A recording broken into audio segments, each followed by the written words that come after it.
Well, Mark, thanks for joining me. You're very welcome. It's nice to see you again after so long, Jack. It's been a while, hasn't it? It must be a good 7 years, maybe, or longer than that. Yeah, I think it was. Yes, up in Nottingham doing BBC Inside Out. That was Yeah. it. Mark was presenting a piece on, I think it was called Urban Jungle, and it was like a wildlife photography competition, not just local telly. But that's how we first met. It was a good little couple of days, actually. I It quite. was, yes. Yeah, and you introduced me to my first bullhead. I mean, I'm a keen angler and I hadn't seen a Had you never bullhead seen one before. No, before? no, I hadn't. No? I've caught Daddy Rough and things like that. And I remember them from my childhood, fishing down on the Severn in the winter and Yeah. catching little Daddy Rough like tiny Yeah. perch. But yeah, that was my first bullhead, you see. So I was really pleased to see that. I didn't know that. I didn't know that. But obviously, it's not fish you're associated with. It's reptiles. So what is it about snakes that fascinates you? Because I think of all the reptiles, it's fair to say snakes are your favourite. So Yes, it is fair to say that, and I do more work on snakes than anything else. Although obviously I have worked on as a herpetologist, you do, and certainly when I was doing TV, you do on everything. And if you're doing herpetological surveys, you are looking at everything. But it is snakes that is my particular area, and I don't know.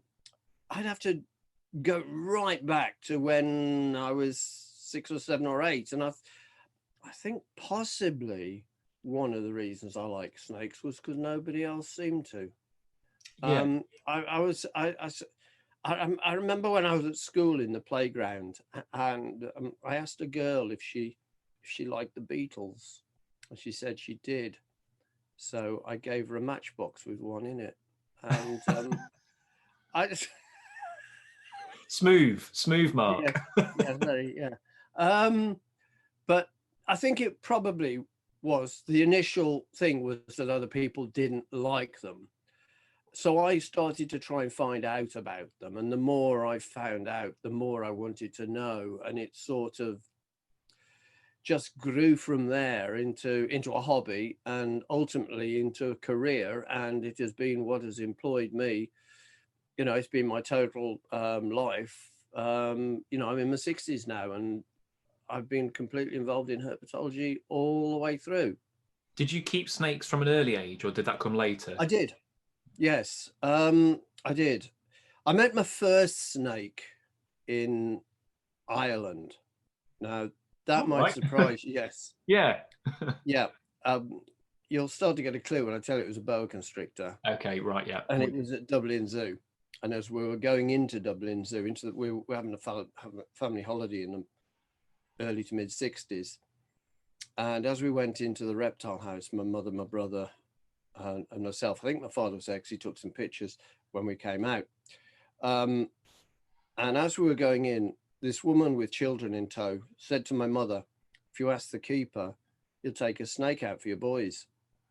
And so my mother asked, and the keeper opened one of these front access cages, which you wouldn't see in collections now. It's quite rare to have front access cages because it's all supposed to be back access because it's all security and you don't want people breaking in or, being able to unlock it. But anyway, took out this boa constrictor and put it over my shoulders, and it seemed to be twice as long as I was tall. It might have been actually because I wasn't very tall. And that was absolutely magic. And it was my first meeting with a snake. And I was really pleased because my mother thought she'd met a snake prior to that. A child had brought a rubber snake to school and handed it to her to hold, and she'd held it and it had moved. And it was a slow worm, which we all know, of course, are legless lizards. But it was the child's pet. So my mother had actually touched a reptile before me. And this was my first snake, but this belonged to the zoo. And about a year later, I was off school sick. And the day before I was due to go back, my aunt said, "Look, I'll take you out to the countryside to get some fresh air into your lungs, get you ready for going back to school. Where do you want to go?" And I said, "Kinver Edge," which is local to us. It's on the Staffs Worcestershire border. And it had an adder colony. And we used to go there every weekend. We still has. We used to go there every weekend, family with the dog. And I always lived in hope of seeing a snake. And never did. If you're walking with the dog, you don't, because the dog goes ahead of you, dog goes behind you. Basically it creates a snake-free zone. Anyway, I went there with my aunt, and we're walking along, it's a scarp dip, escarpments like that. We're walking on the lower edge in the forest. It's a lovely sunny day. It's early morning. And my aunt said, there aren't any snakes here, are there? Because she was wearing sandals and had probably just thought, snakes, sandals, not a good combination. And I said, well, there are, but we've never seen one. And then on cue, I heard a sound I'd never heard before, but immediately knew what it was. It was a crackling sound. And it wasn't the pitter-patter of a lizard or a mouse or a bird. It was a continuous crackling sound of something with no limbs at all gliding over dead bracken. So I said, stop, stop, stop, stop. And we stood still and I looked towards the sound, and into view came this beautiful male adder, grey with a black zigzag, black suturing on his lip scales, beautiful red eye, vertical pupil. And he just came out, and I'm absolutely mesmerized. And then I broke the spell. I said, quick, catch it. And we both dropped to the ground to try and catch it. Without considering the really important aspects of this are why, how, what with, which are really the considerations. Yeah. The snake gave us a slip. We never saw it again. But the zoo one belonged to the zoo. This was a wild snake. And to my immature mind back then, this was fair game. Yeah. So I wanted a snake. And I even wrote a letter to Prime Minister Indira Gandhi of India saying, dear Prime Minister Gandhi, you have lots of snakes in India. Can I have one, please? But I never sent it. It would have been lovely to look back and see if she'd actually reply, but I never actually sent it. She probably couldn't have read it because my handwriting was terrible. But within a year, I did buy an Italian grass snake from a pet shop. And I called her escapist because she did frequently all over the house. I'd have to stay off school prising up floorboards to try and find her and things like that, underneath the boiler in the kitchen, behind the what's the name, in the water tank in the forget what that room's, the little room, the water tank, just everywhere. It's always, because they are the world's greatest escape artists. So that was my first snake. And from that, I did build up quite a collection. And by the early 80s, I'd got about 200 snakes in the house, which I was breeding some of them. And it was a good collection, yeah. But I've moved beyond that. I don't keep anything. I haven't done for decades. Partly because I was curator of reptiles at the Safari Park, West Midland Safari Park, for 33 years. And when you've been cleaning out snakes all day, you don't want to go home and start doing it. No, a bit of a busman's holiday. Yeah, it is really, isn't it? And the point is that I got interesting species, which I felt would be better on display there. So I moved my collection in and out of the house and into there. And that was a much more sensible thing because I was there and I was tending for, I was being paid to look after my own snakes. Yeah. But, and feed them and heat them and everything else. So it was, I mean, what's not to like? Yeah. But yeah, I because I travel an awful lot, obviously not at the moment. I think 2020 was the first year I've not been overseas for, well, a very long time. We're not traveling at the moment, but because I generally am traveling 4 or 5 times a year, if you've got animals, if you keep pets, you have a responsibility to care for them. Yeah. And you can't just be leaving them disappearing. So it's an impracticality. And so I haven't kept it. To be honest, I've gone through that. I've come out the other side and I've seen some I much rather now work on them in the wild and find new species and things like that. So yeah.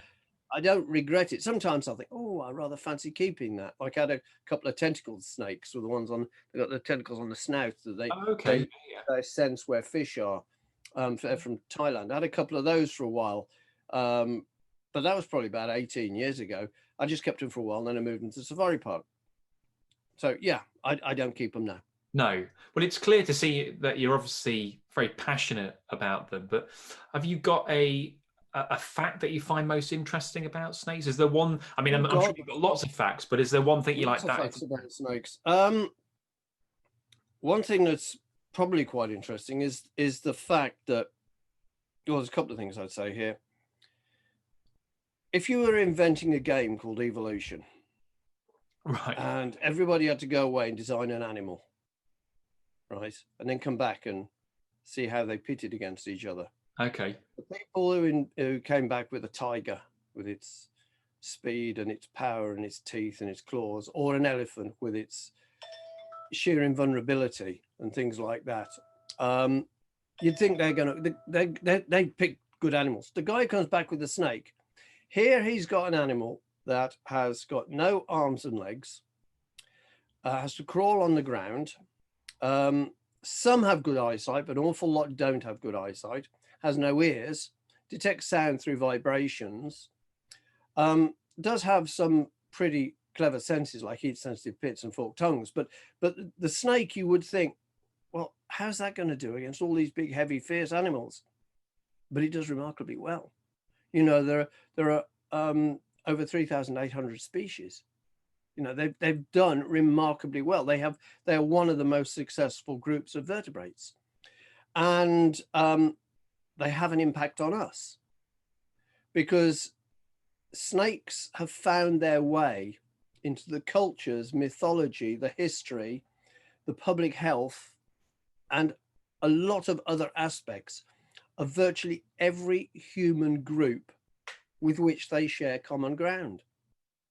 You know, the Aborigines have got the dream serpent.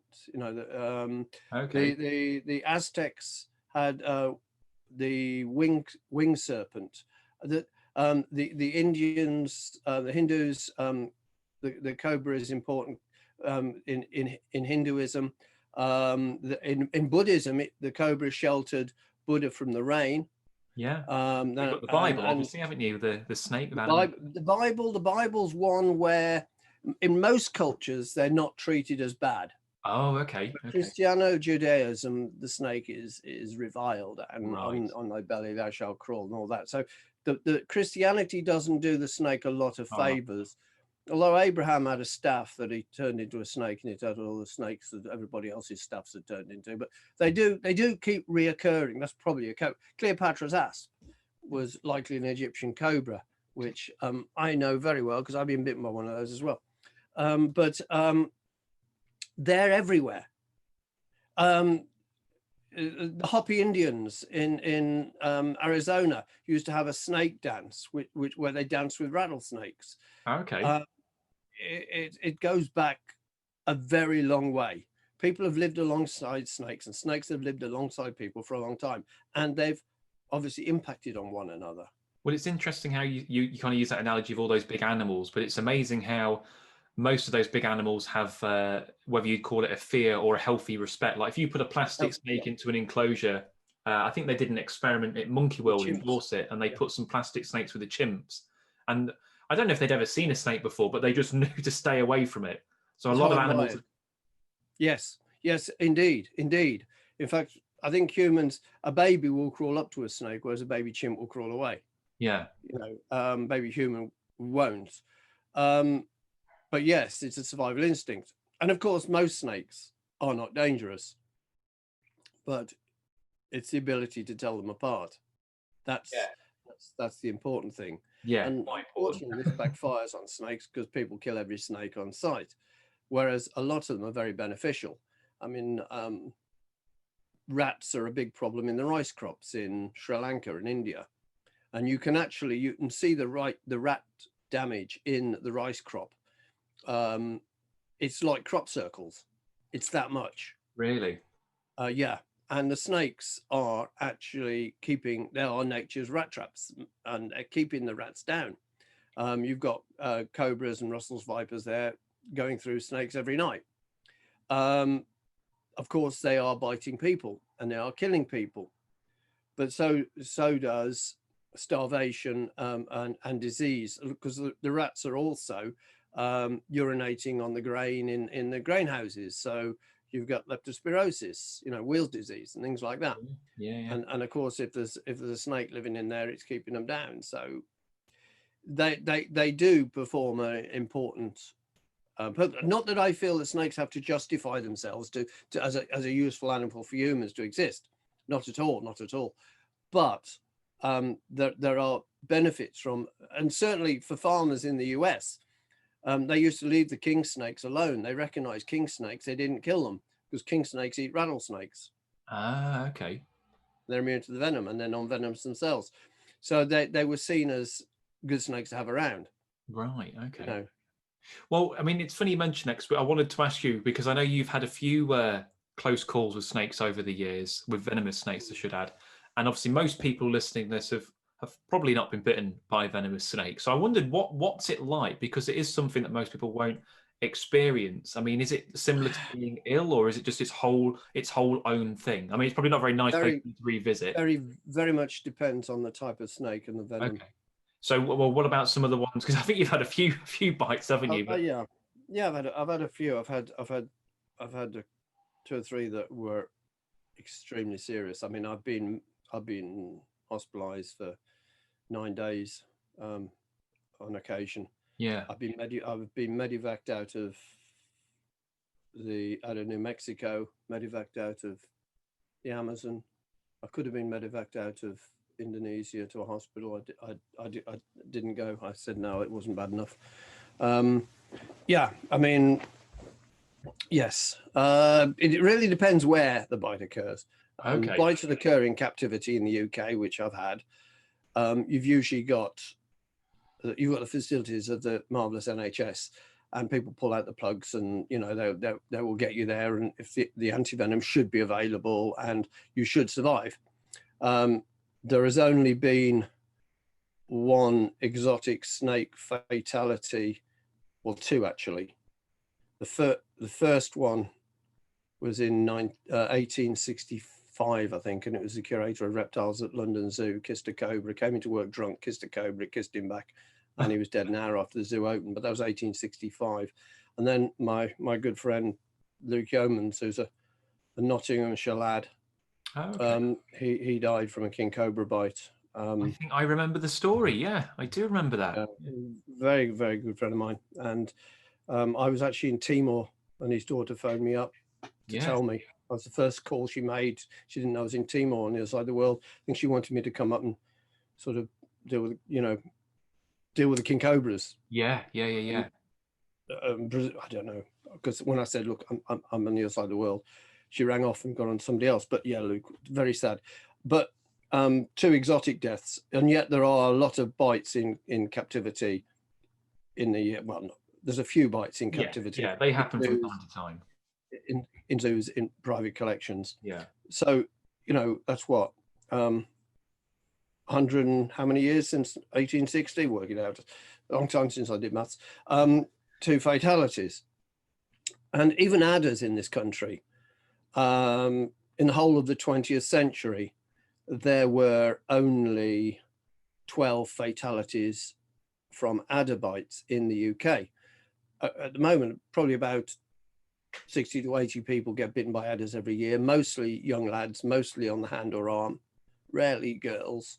I mean, it's normally, although there was a serious bite to a girl and she was very, very ill, but it's normally lads picking them up. Yeah. I mean, the last death was in 1975, and I was bitten 2 weeks later doing a reptile show, big East of England show out of Peterborough, and I got bitten by an adder, demonstrating the differences between grass snakes and adders. I hadn't planned to demonstrate that particular difference, but there we go. And they were very worried because it's still news that somebody died in Scotland from adder bite, and 2 weeks later I got tagged. But I knew I was going to be fine, and I turned down most of what they wanted to do to me. But how does it feel, is what you asked me. Yeah. When the bite initially occurs, I mean, I can see some of my previous bites in slow motion. Yeah. And in actual fact, when I see them, it sends the cold shudder down my back. But initially, it's the surprise that you think you've been bitten. because of what the snake is now doing. Like one rattlesnake was sat back, yawning, resetting its fangs. So I knew it had bitten me because it had struck across my field of vision very fast, so fast defeats the eye. I didn't see it strike. So the bit me bite in the itself wrist. isn't that painful? Not to start with. No, no. Not to start with. It's not like if you're stung by a bee or by a scorpion, and I've had a number of scorpion stings around the world. You've not had much luck, Mark, have you? I know I have. But Well, I I suppose deal you have. with You're so still many here. venomous animals. Yeah. You know, I mean, I am, you know, what I've done a lot of work catching venomous animals Yeah. for their venom.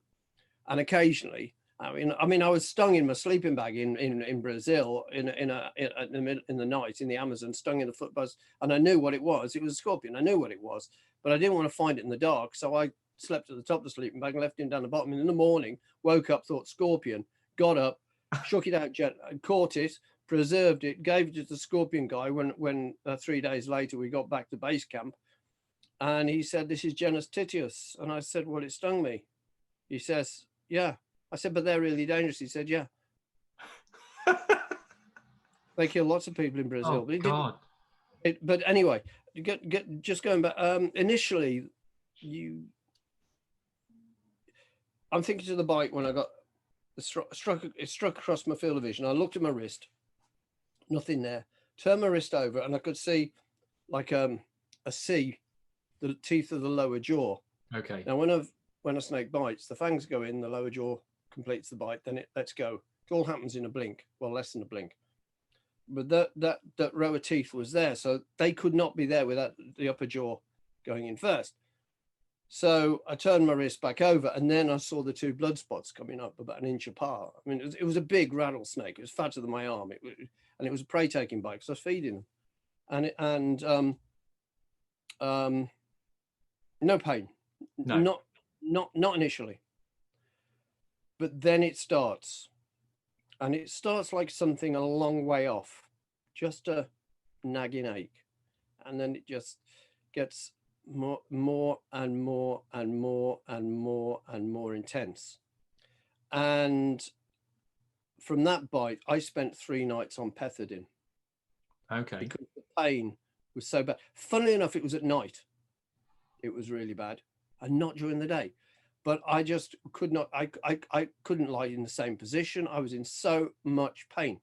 But the thing was that the pain wasn't in the bitten arm. Right. I couldn't feel the bitten arm. The pain was in the unbitten arm. It was referred. It was so weird. Yeah. I had a lot of weird things with that because I remember watching myself being carried out of the ambulance from above. So it's almost hallucinogenic, do you think? I had an out-of-body experience, as simple as that. Yeah. I watched myself being carried past the police outriders who'd closed all between the safari park and Dudley Road Hospital poisons unit. It was a bank holiday Saturday. Police are fantastic. They're outriders. They closed off every single set of lights, every junction. There were either 3 or 4 pairs of outriders, and all the way there, all I could see was occasionally blue going past because I'd got no vision. It was like a television with no aerial. Occasionally I'd see, and I'd lost the ability to speak, almost lost the ability to breathe. I was in a very bad way, and I knew if I went to sleep, I'd never wake up. So I started thinking, well, I've got to keep myself awake, and the way I do that is a memory test. You know, states of the United States, can you do them all? Well, I can. Well, I didn't do that one. It was the species of rattlesnakes in Latin. There were 32 species recognized at that time, and I will get to 29 with ease in Latin. And then I'll struggle on the last 3, and I'll go, I'm sure there's another one that begins with T. And that got me there. But I remember being carried out on the gurney, and my parents were there. My mother touched me on the cheek because they'd been informed.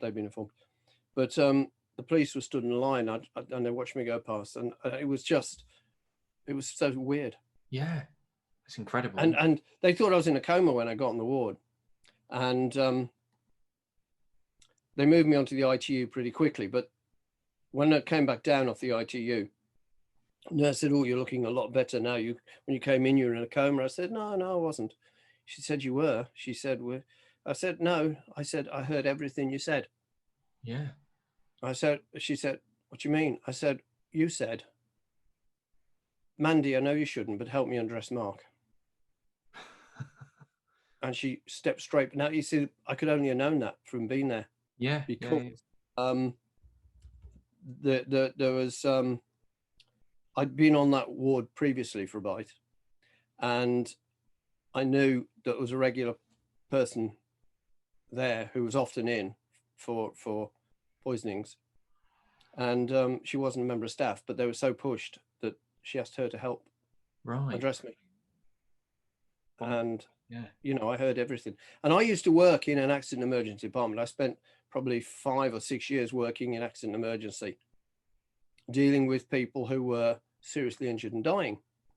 And very important thing when you're working in that environment, and the people who are fighting for our COVID patients now will know this, is the fact that if you might think somebody can't hear you, but they often can.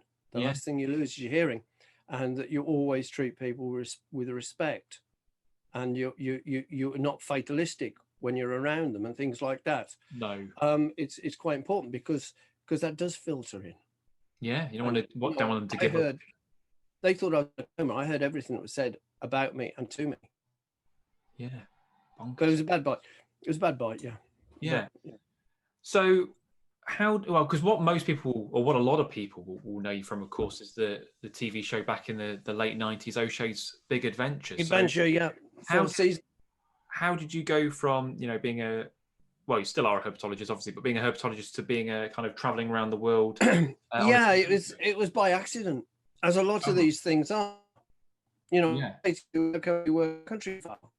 My partner used to work on country file. It's been in the right place, knowing the right people. Now, I'll tell you how it happened.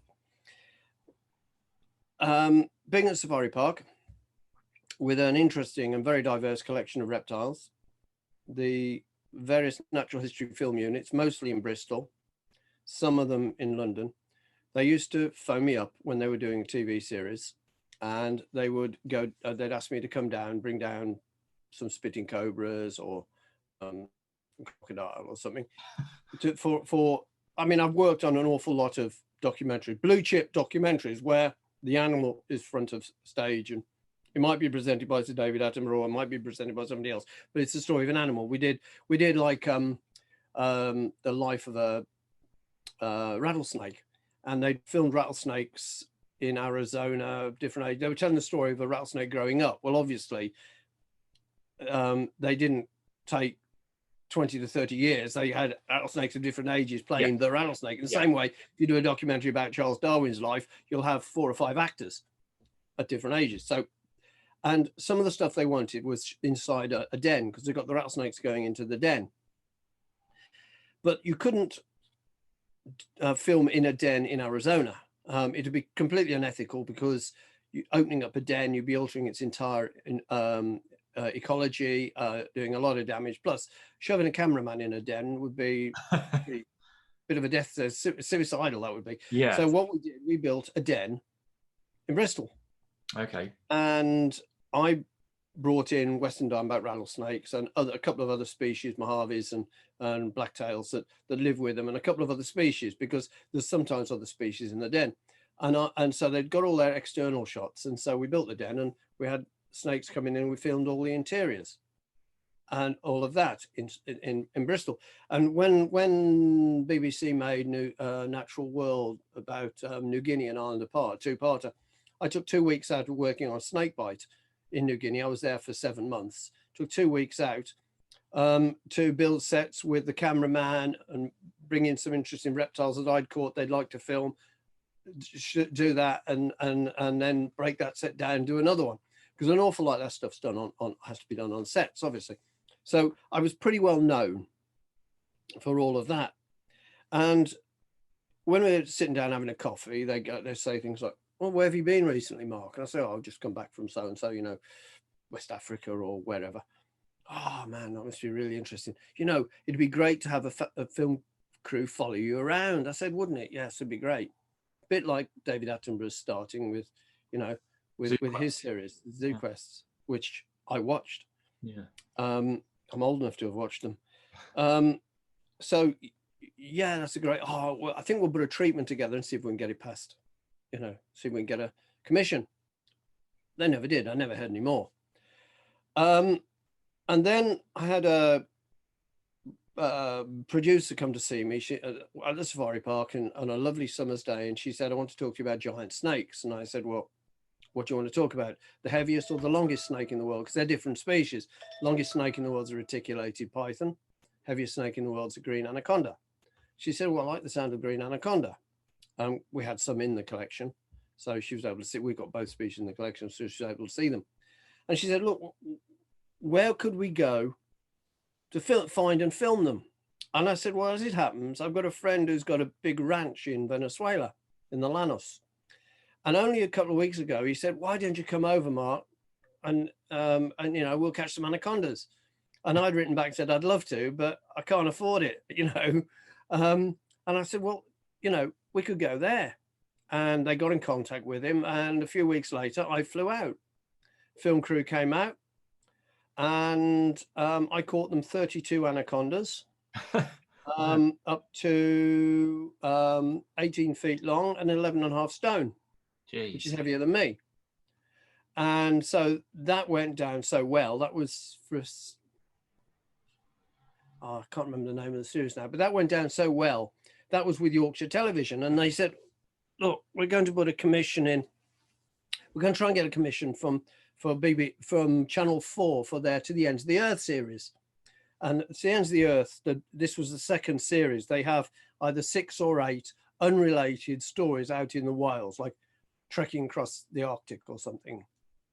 And they said, have you got an idea? Well, I said, well, we could go to South Africa and catch black mambas and see if there's any variation in their venom. Right. Like the sound of that. We'll see if we can get that one across. While they were planning that, I had 2 of the other production companies that were submitting films for the same series contact me and say, would you do a film on Komodo dragons with us? Would you do another film on anacondas with us? And I said, well, I can't. You know, I'll stick with who I'm with, but they're supposed to be 6 or 8 unrelated films. You can't have the same bloke pop up in 3 of them. You have to wear a fake nose mark or wear a different hat. I'd get away with that, wouldn't I? Yeah, yeah. My accent would probably give me away. Maybe. So we went out, we made Black Mamba, and that was so well received that they said they'd now been talking to Discovery, and they said, we'd like to offer you a 6-part series, 6.5 hours. So I planned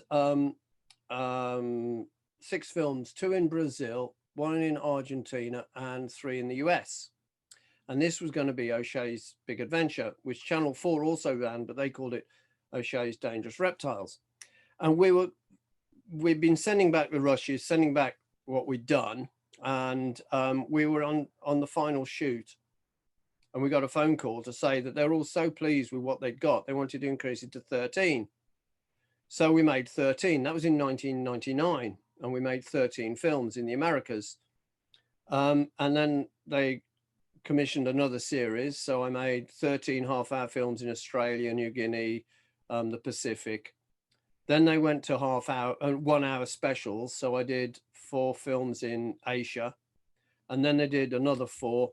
And that was mostly in Africa, and then back to Peru for anacondas. So that's where, and that pretty much occupied me from 1999 to 2003. I was overseas at least 200 days a year. When I was back, I was only dropping into the safari park to say hello. The safari park were great. They kept my job open. Yeah, which is you know, because a lot of people might not have done that, so it's quite good. No, they're fantastic. I mean, what I had with the safari park was very symbiotic. That's a good biological word for you. It worked really well for both of us because I was on TV, so that was good for them, and I had a job when I needed one. And you know, when I came back from that, I was there, and then I went back to Safari Park after we'd finished Big Adventure, and then I made a couple of episodes in the second season of Safari Park, which was for Central TV, and I did a film actually in our new Mark O'Shea's Reptile world, which was all species that I'd sort of studied or worked on and things like that. And then we did a film out in Namibia on a game park, and so that was and they were about 2005, I think. Yeah. So yeah, and occasionally I get asked to do bits and pieces. I'd do it again, and Yeah. I'd do it better, but um, probably not quite so intense. 200 days overseas a year. I mean, it was so weird. We we'd be going, what country are we in? You forget, what are we in? And it was so funny because you're changing currencies all the time. Yeah, I bet.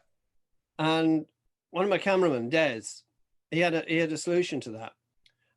There were only three currencies in the world: pound sterling, US dollars, and shitters. And wherever we were, if it wasn't the US, he'd say, how many shitters is that? Because it was keeping up, because we're being moved around, crossing borders, this and how many, and you go, well, what currency are you in? No, it was, but it was great days, great days. Because part of the show, from what I remember, obviously part of it was because you're obviously a keen photographer as well, so you'd take pictures of some of the subjects, Yes. but you'd also collect venom as part of the Yeah, show. where it was needed, tissue samples sometimes, yes. And with venom, then what? I mean, obviously you make anti-venom, but are there any other properties? Because we always talk about these. Yeah, you don't. If you're just collecting a sample of venom, you're not making anti-venom. No, you need to maintain the snake and take regular venom from it to do that. What you're doing with venom samples, for instance, when I was working in New Guinea, Papua New Guinea in the 90s, I was catching and milking venomous snakes, sending the venom back to the Liverpool School of Tropical Medicine, drying it and sending it back. And they were getting serum samples from snakebite victims in hospitals prior to any medication. And what they were doing was working out what was biting people. right. It's a bit like chromatography or proving parenthood. You know, people are more familiar with the banding of DNA and things like that. And one of the species I got to look at was the small-eyed snake on Karka Island off New Guinea. And people die there of snake bites. But we had no proof that the small-eyed snake, it was potentially dangerous, but nobody had ever collected any venom before. Right. And so I went there and I caught three my first trip, my first visit to the island from the mainland. And on that whole expedition, I got 15 and I milked them, and all the venom went back to Liverpool. And it was compared with serum samples from snakebite victims from Karka Island in the house sick there, the little clinic. And some of the fatalities were confirmed. They banded out as micropechis, which we didn't know. We suspected, but we hadn't the proof. And that's the point. In science, you want proof. You don't guess. No. You need the proof. And that proved that was a medically important species. So some of the work you were doing then, it's fair to say, is pioneering then. You're discovering a lot of stuff. Yes, indeed. I mean, you know, I got an MBE in the Queen's Birthday Honours list last year. And that was for further education, zoology, reptile conservation, and importantly, snakebite research, because I've spent a lot of time I've worked on snakebite in Sri Lanka, in Papua New Guinea, and more recently I was in Myanmar in 2018. And basically they've got a unit there where they keep a lot of highly venomous snakes, and they wanted Russell's vipers and cobras and pit vipers. And they wanted the new species. It's only been described about 8-10 years. The Burmese spitting cobra, they wanted those as well from up by Mandalay. It's one of those places you've heard and you can't place, like Timbuktu. They do exist. And so I was up around Mandalay gathering in venomous snakes to take back to the labs that they got down near Yangon. So yes, it's very satisfying because I love doing what I do. But I'm a biologist. I work on animals, but I'm in the fortunate position of being able to, some of my work actually helps humanity. Yeah. And so I've become quite an advocate for snakebite. You know, definitely everybody should watch the video Minutes to Die. And you can find it easily on, I'm not in, but I've been promoting it. I've shown it at places to raise money. Minutes to Die, it's on the internet.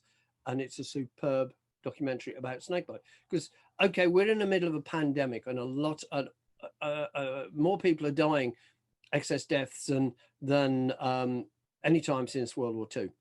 That's not the norm. That's not what we normally have. So it's very hard to talk about something that kills people other than COVID at the moment. Yes, yeah. But in a normal year, up to 138,000 people die of snakebite every year. Really? 400,000 are permanently physically disabled, losing limbs and things like that. That's at least 10, possibly 20 times as many lose limbs to landmines. Then there are all the ones that are mentally scarred by their experience. Yeah. Then there are all the poor families that are shoved even further into penury because they've had to sell their goats and chickens to pay for the treatment of their family member who may come back not as they remember them. And often it's the breadwinner. So, you know, snakebite is a terrible scourge. And now the WHO are recognizing the importance of doing something about snakebite. And they want to halve the mortality by 50% by 2030. I take my hat off to them. Do it. You know, we need more antivenoms. But unfortunately, a lot of the Western countries like Beringwerk in Germany and Pasteur Institute in France pulled out of producing antivenoms. And the antivenom heroes now are the Costa Ricans. Right. They produce antivenom not just for Costa Rica, not just for Central and South America. They produce it for Africa. They produce it for New Guinea. They produce it for South Asia. And it's not a private lab. There's a private pharmaceutical company. It's the Institute of Clodomiro Picado at the University of San Jose in Costa Rica. It's a university department. Wow. And you know, I salute them for what they're doing. For this is Costa Rica, a little country in Central America. Yeah. Trying to save people on the other side of the planet. Well played. Yeah, definitely. Couldn't agree more. With, you know, you mentioned you're going abroad, you know, 200 times a year. You've been to a hell of a lot of countries. Not going abroad 200 times a year. How many passports would I need for that? I was away 200 days a year. Yes. Days. Sorry. Yeah. Days. Yes. Oh yes. Gosh. I couldn't. Obviously, I went 200 times. I obviously don't like where I'm going because I'm coming straight back to go somewhere else. Yeah. Go on. Was there any species that eluded you? Because obviously you're trying to yes. these hard species. So was there a motive for you? No. Yes, there was. You see, this was when I made Big Adventure. I'm coming from a field work background. I've been working in the tropics since the early 80s. And I know what it's like to have fruitless days looking for something. But when TV comes along and wants to make a documentary, which is expensive, they want a success at the end. Yeah. And they want you to find the species that you're looking for. And I knew there was a potential for that. And so I said that the golden rule with O'Shea's Big Adventure was no setups. Okay. If I'm meeting somebody, we might shoot that 2 or 3 times from different angles because you've got to do the cutaways and the shaking of hands. Yeah. You're in TV, you know what I'm talking about. But when it came to the actual capture of something, I was not going to do it with a hired-in animal. Right. We'd hired from a private keeper or had people out to catch. Well, there was one occasion I was looking for Burmese pythons in Assam.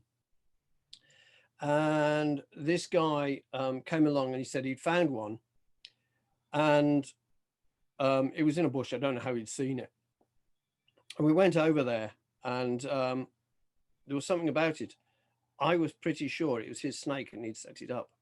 And he wanted to be in the film and he'd set this snake up. And I said to the director, this is staged. This is not genuine. I'm not going to catch this one. And there was another, I wouldn't even reshoot a capture. We were in Orissa. It's changed its name now in the States. It's in the Bitakarnika swamps in northeast India. And what was that film? I was looking for king cobras there. But we only caught one snake in the swamp. And basically it's mangrove mud. It's like, imagine the softest toffee, 4 feet deep, and trying to go across a field of it. Okay. You know, it's impossible. And we're in the mangrove mud, and I saw a snake which I knew I could see it sitting by the hole There was a mud skipper hole in the mud, and this snake sitting at the entrance, and I knew what it was, the dog-toothed water snake, and it was waiting for the mud skipper to come out and to catch it. And I said, this is really interesting. So I got the cameraman and the sound recorders, and we're going across, and I caught the snake, and I turned around, I did a piece to camera to the cameraman and sound recorder, who are really good. They're always running. They don't walk around with the gear not running, right, because they don't know when I'm going to go. There, right, off we go. You've got to, you know, it's because they're not going, right, okay, is everybody okay? Right, we'll run over there now. No, I need you to go for that. And I caught the snake, I turned around, I talked about dog-toothed cat snake.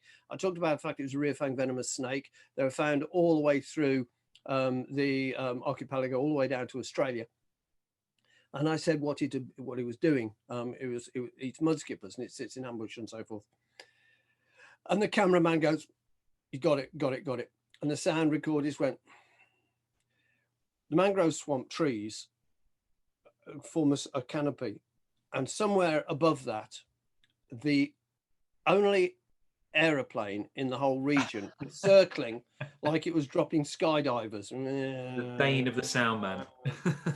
So we hadn't heard it because we're concentrating. Sound recorders got it. Now, ordinarily, you'd get a shot of it and you could use the footage, but otherwise people go, what's that sound? What's that sound? Yeah. And you just don't use footage. If there's a dog that won't stop barking, I mean, I had 3 dogs following me around all the time when I was in Lake Tanganyika filming in Zambia. And the only thing we could do was include them in the film as my assistants because I couldn't leave us alone.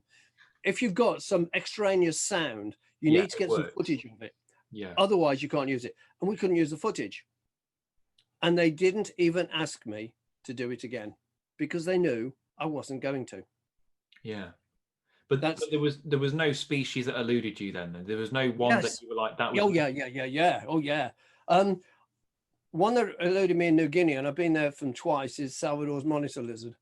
It's longer than a Komodo dragon, but much more slimly built. It lives in trees. Ah, okay. And we spent a lot of time. We built traps to try and catch them alive. We baited it and all sorts. We trekked all over Western Province looking for them in a really good area.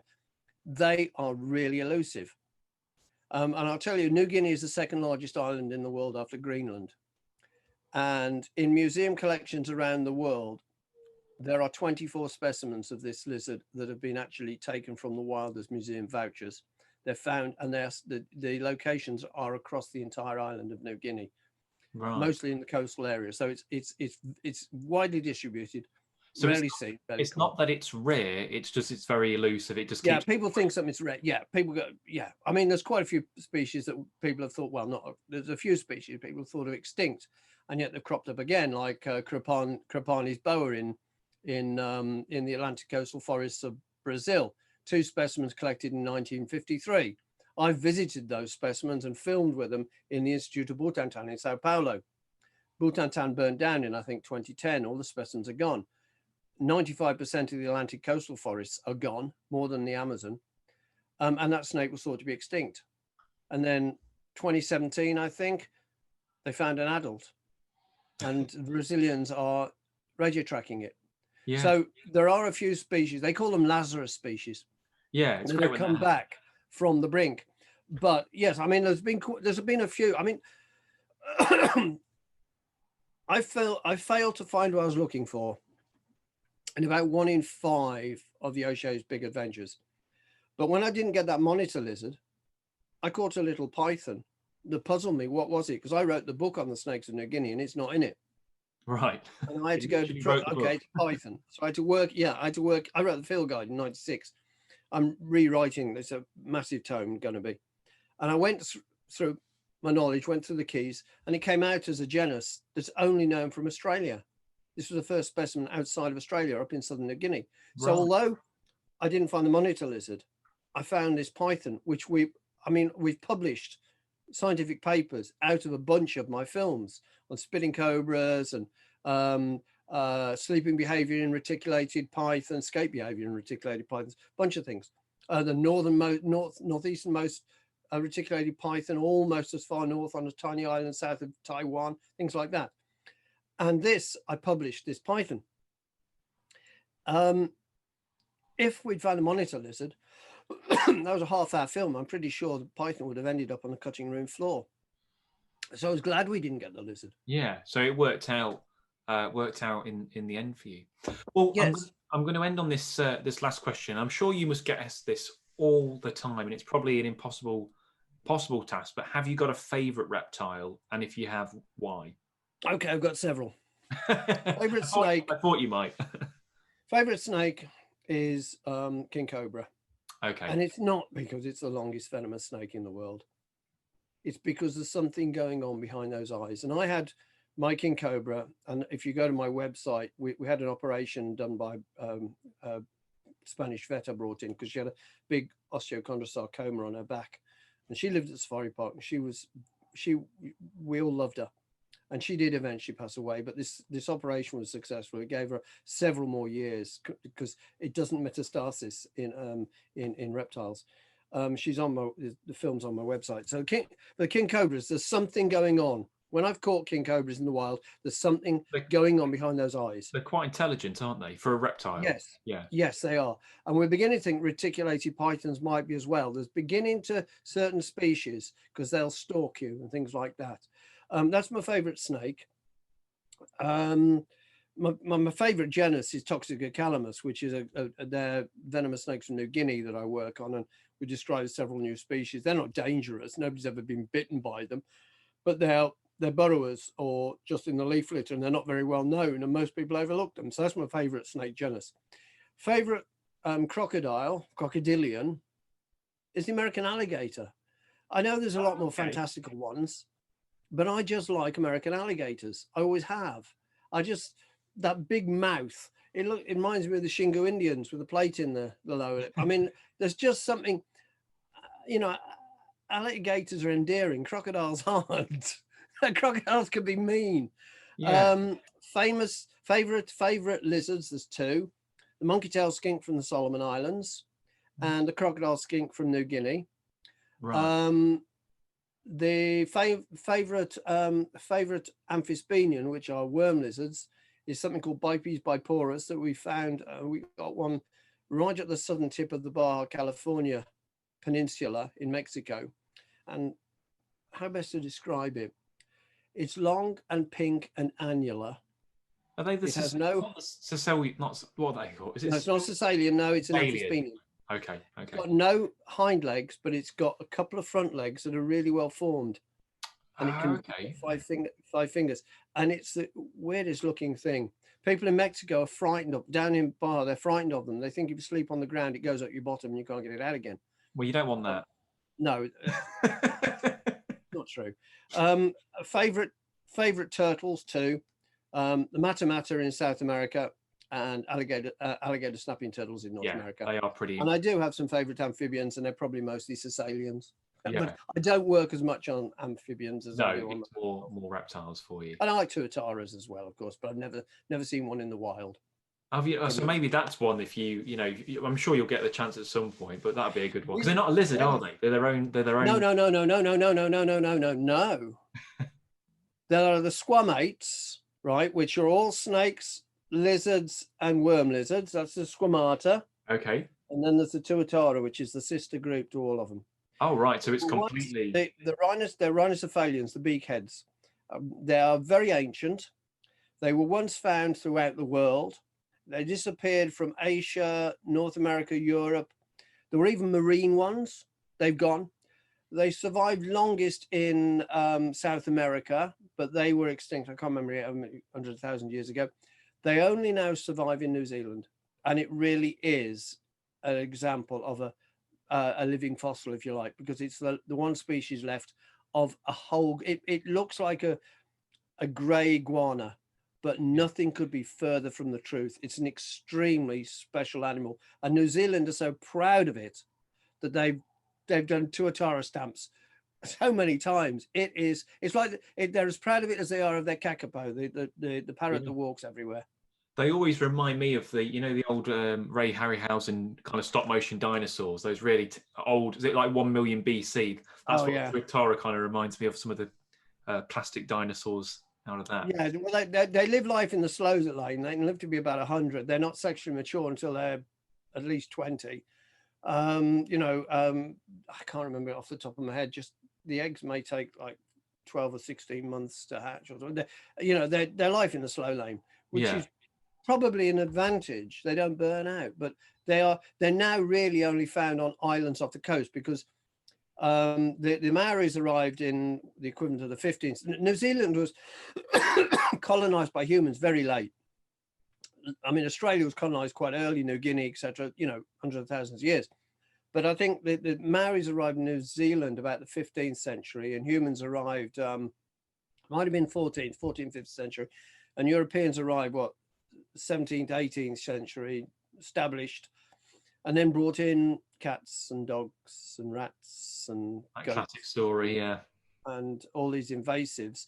And, you know, the tuatara and the kakapo and this kuakakui, this really weird giant gecko, which is now extinct. It's about 2 foot long. There's only one specimen known. It's in a museum in Marseille.